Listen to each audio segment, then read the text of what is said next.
मालेगावी जल्लोष. CAA कायद्याची अधिसूचना जारी झाल्यानंतर भाजपातर्फे जल्लोष. मालेगाव. देशाचे लाडके पंतप्रधान नरेंद्र मोदी व केंद्रीय गृह मंत्रालयाने नागरिकत्व दुरुस्ती कायद्यासंदर्भात अधिसूचना जारी केली.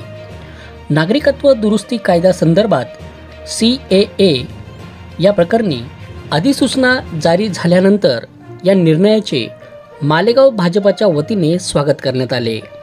मोसमपूल गांधी पुतळा येथे जमलेल्या कार्यकर्त्यांनी एकच जल्लोष केला. भारत माता की जय, वंदे मातरम, मोदी जिंदाबाद, अब की बार 400 पार अशा घोषणा यावेळी देण्यात आल्या.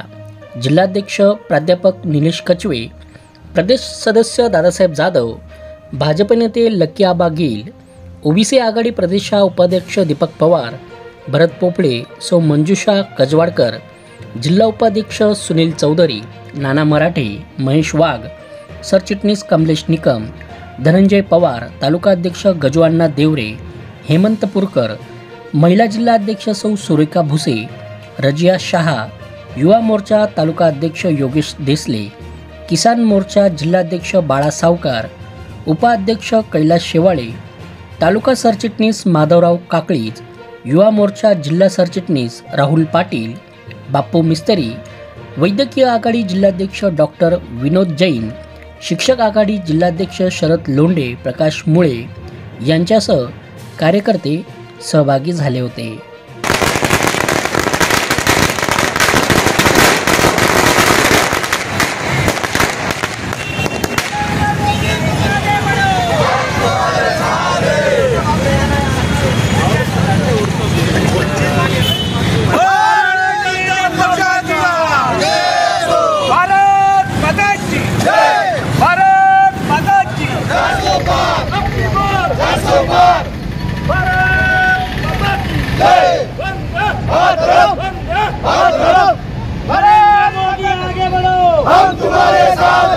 नरेंद्र मोदी आगे बढ़ो, हम तुम्हारे साथ हैं। अब की बार 400 पार, अब की बार 400 पार, अब की बार 400 पार। देश का नेता कैसा हो? नरेंद्र मोदी जैसा हो। अब की बार 400 पार, अब की बार 400 पार, अब की बार 400 पार, अब की बार 400 पार, अब की बार 400 पार, अब की बार 400 पार, अब की बार 400 पार, अब की बार 400 पार। नरेंद्र मोदी तुम आगे बढ़ो, हम तुम्हारे साथ हैं। नरेंद्र मोदी तुम आगे बढ़ो, हम तुम्हारे साथ हैं। सरकारने CAAचा कायदा अंमलात आणून त्यांच्या जाहीरनाम्यात त्यांनी जे वचन दिलेलं होतं ते पूर्ण केलेलं आहे आणि हे त्यांनी दिलेली अनेक वचनं पूर्ण करून ते निवडणुकींना या इथून पुढच्या लोकसभेच्या निवडणुकीला ते सामोरे जात आहे.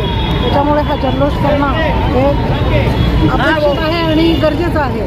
कारण CAA या कायद्याच्या संदर्भामध्ये विरोधकांनी खूप मोठ्या प्रमाणावर समाजामध्ये आणि मुस्लिम बांधवांमध्ये गैरसमजुती पसरवल्या होत्या आणि प्रत्यक्षात जसं हे बिल पास झालं आणि त्याची आता अंमलबजावणी होणार आहे त्या ह्याच्यामध्ये असं लक्षात येत आहे की कोणत्याही मुस्लिम बांधवांवर याचा कोणताही दुष्परिणाम झालेला नाही. मोसमपूल मालेगाव येथे महात्मा गांधी पुतळ्याजवळ भारतीय जनता पार्टी मालेगाव जिल्हा तर्फे जल्लोष साजरा करण्यात आला आणि तो जल्लोष CAA हा कायदा जो भारतीय जनता पार्टीच्या जाहीरनाम्यात होता तो लागू केल्याबद्दल आम्ही मोदी साहेबांचं अभिनंदन करण्यासाठी इथे सर्व जमलो होतो आणि आता ते फटाक्यांच्या आतिषबाजीमध्ये सर्व भारतीय जनता पार्टीच्या कार्यकर्त्यांनी हा जल्लोष साजरा केलेला आहे.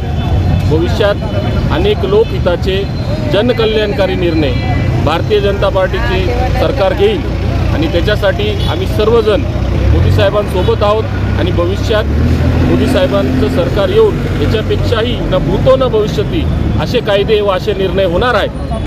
धन्यवाद. जय हिंद, जय भारत. पाकिस्तान, बांगलादेश आणि अफगाणिस्तान या तिघही देशांमध्ये जे नॉन मुस्लिम लोक राहत आहेत या नॉन मुस्लिम लोकांवर प्रचंड प्रमाणात अत्याचार होत होता. एवढ्या मोठ्या प्रमाणात ते अत्याचार आजपर्यंत सहन करत होते आणि असा सहन करत जे नॉन मुस्लिम आहेत असे लोक अत्याचार सहन करत असताना तिथल्या अत्याचाराला कंटाळून काही लोक यापूर्वी भारतात आलेले आहेत आणि मग ह्या भारतात आलेल्या लोकांना, नॉन मुस्लिम लोकांना जे भारतात आलेले आहेत अशा लोकांना नागरिकत्व देण्यासंदर्भात वेगवेगळे नियम होते जे खूप जाचक होते, कठीण होते आणि त्या जाचक कठीण नियमांना अगदी कमी करून कमीत कमी कालावधीत त्यांना लवकरात लवकर कसं इथलं नागरिकत्व देता येईल यासाठी हा CAA कायदा तयार झालेला आहे। या कायद्यामधून कोणाचंही नागरिकत्व निघून जाणार नाही आहे।